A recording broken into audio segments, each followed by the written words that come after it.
Introduction. In the context of optical microscopy, failure analysis is critical for engineer and researcher because it enables them to detect failure mode, analyze underlying cause, and prevent future failure in material and component examined under microscope. OM can identify microscopic problems such as fracture, cavities, or inclusion in material, which may cause bigger structural failure.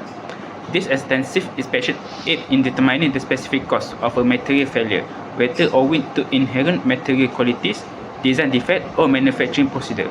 By identifying this concern, engineers may make more informed judgment about enhancing material quality, refining production procedure, and optimizing design for greater reliability and performance. Furthermore, failure analysis utilizing OM helps to improve preventative measures, lowering the likelihood of similar failure in the future, and ensuring the safety, durability, and efficiency of material used in a variety of applications. Common failure mode. First, faulting. Repetitive loading causes cracks to form and propagate over time.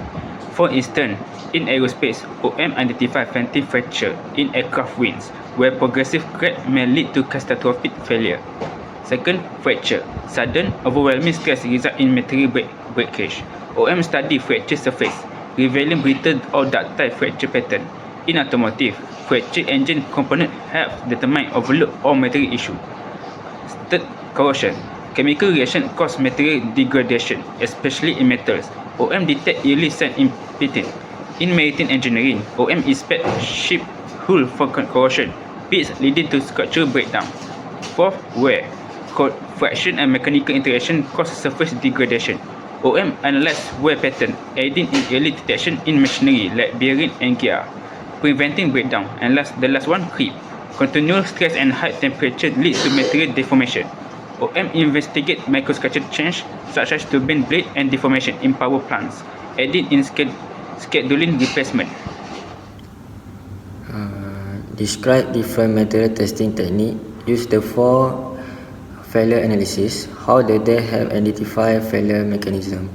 The following points are some of the main testing techniques that are often used in failure analysis. The first point is tensor testing.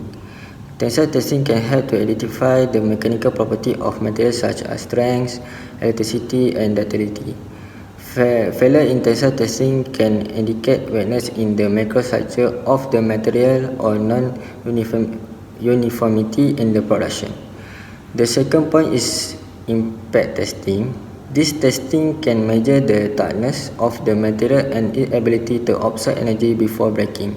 This test is important to identify the material's susceptibility to crack of the brittle failure, especially at low temperature. The third point is hardness testing. This testing can measure the material resistance to local plastic deformation, and even hardness can indicate anomalies in the material such as past change contamination or problem in the hot working process. The fourth point is microscopy can help identify micro defects such as porosity, inclusion, or the presence of a second phase. Microscopy analysis can also reveal fault patterns such as the ductile or brittle fracture and the influence of corrosion or oxidations. The last point is a non-destructive testing can help identify defects such as crack, delamination, and inhomogeneity in the material without damage the sample. This is very important to check material or component in operating condition or before they are used. I want to present about the case study. My topic is a failure analysis of the electronic ensemble. Background: the electronic industry is witness a trend toward miniaturization, resulting in a complex printing circuit ensemble with the interconnected device. Ensuring robust product ability requires high quality connector between component and the printing circuit board. Failure analysis of electronic ensemble is crucial to achieving this goal. The first step is initial inspection of the optical microscopy. Optical microscopy is a powerful tool for evaluating electronic ensemble. It allows us to detect non-information on the surface of electronic sample. We document the sample using optical microscopy to capture the physical appearance and the device. The non-conventional visible on the structure surface fall into the category of the internal of the visible conditions. The second point is evaluation of defect. After the combinations, we evaluated the physical appearance of the defect. For the internal observe the condition, these are not visible internally. We proceed to the next step. So the next point is cross-section analysis to micro-sectioning. To investigate internal non-conformation, we perform a metrographic cross-section analysis of the sample. This destructive method involved cutting the thin section of the sample to reveal in internal structure. Cross-section analysis provide insight into the solder joints, PCB layer, and component interface. Next, additional analytical technique.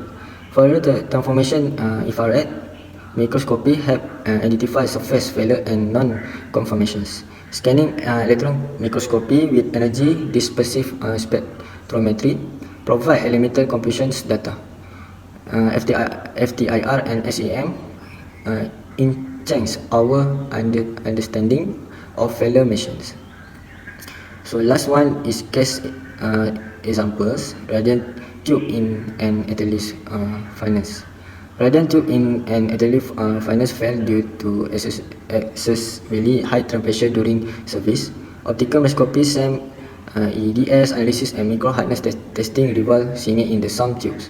The combination of the technique pinpointed the cause of the failure. Assalamualaikum and hi, my name is Nur Atia Safia binti Adwa Zali. My number meter is J22A0290. My part is root cause invitation. Firstly, collision with survey connection. Is mesh observes microscope real feature with service connection to identify how operation factors contribution to the failure. Secondly, comparison with standard. Compare the microsection and mechanical properties with relevant standard and simplification to identify deficiency. Third, hypothesis formulation.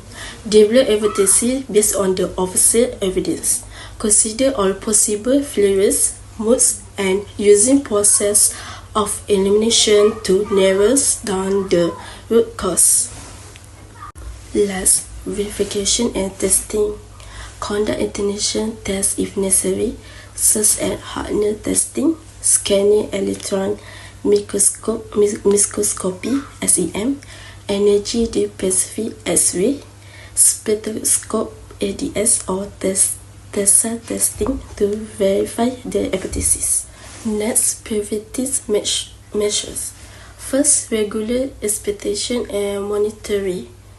Routine quality checks conduct regular inspection of critical components during manufacturing and before they are put into service. B. In-service monitoring implement product monitoring of components in service to detect and develop issues such as cracks, corrosion, or wear. Second, improve manufacturing process. Material selection use optical microscopy to verify the microstructure of raw material. Ensure the chosen material have the appropriate properties and are free from defect like inclusion or segregation. B. Surface treatment. Use optical microscopy to evaluate the effectiveness of surface treatment such as polishing, coating, or shoot pinning. Third, design improvement. Component design use insight gained from optical microscopy to inform design choice. For example, oval-shaped corners and stress connotation that could lead to crack installation, ensure accurate material thickness, and appropriate material selection based on observed microstructure performance. B. Factor and stress analysis perform detailed factors and stress analysis using data from optical microscopy, identify errors found to factors, and improve the design to describe stress more evenly. For preventing maintenance strategy, A. Predict maintenance, develop predictive maintenance checklist based on microstructure analysis. Replace components before they reach critical level of wear or degradation. B. Condition-based monitoring. Implement condition-based monitoring using optical microscopy to assess the health of components continuously. 5. Training and best practice. A. Staff training. Train staff on the importance of microstructure analysis and the correct use of optical microscopy. B. Standard operating producer SOP, develop and inform SOP for using optical microscopy in quality control and failure prevention. Last, documentation and record keeping. A. Corporation record maintain detailed record of all inspection, includes image and description of microstructure features. Use the record to track changes over time and identify trends that may indicate potential failures. B. Data analysis regularly. Analyze interpretation data to identify common defects and failures. Most use the analysis to implement continuous improvement in material, process, and maintenance strategy. That's all for me. Thank you. Hi, my name is Banu. I'm going to present about collaboration with industry. First is aerospace industry. Analysis of turbine blades and engine components to understand fatigue and thermal stress failures. Collaboration with aerospace companies to improve the durability and performance of critical components. Second is automotive industry.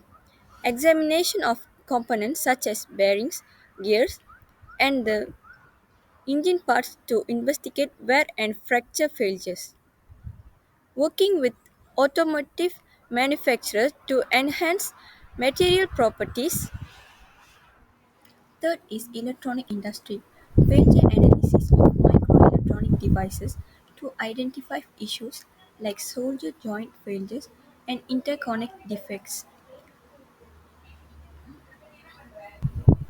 Collaborating with electronic firms to improve the reliability of semiconductor devices. Conclusion. Identifying material failures requires the use of optical microscopy for the state failure analysis. Industry collaboration uses modern tools and integrated approach and shared knowledge to increase process effectiveness. Second is improved material performance, lower failure rates, and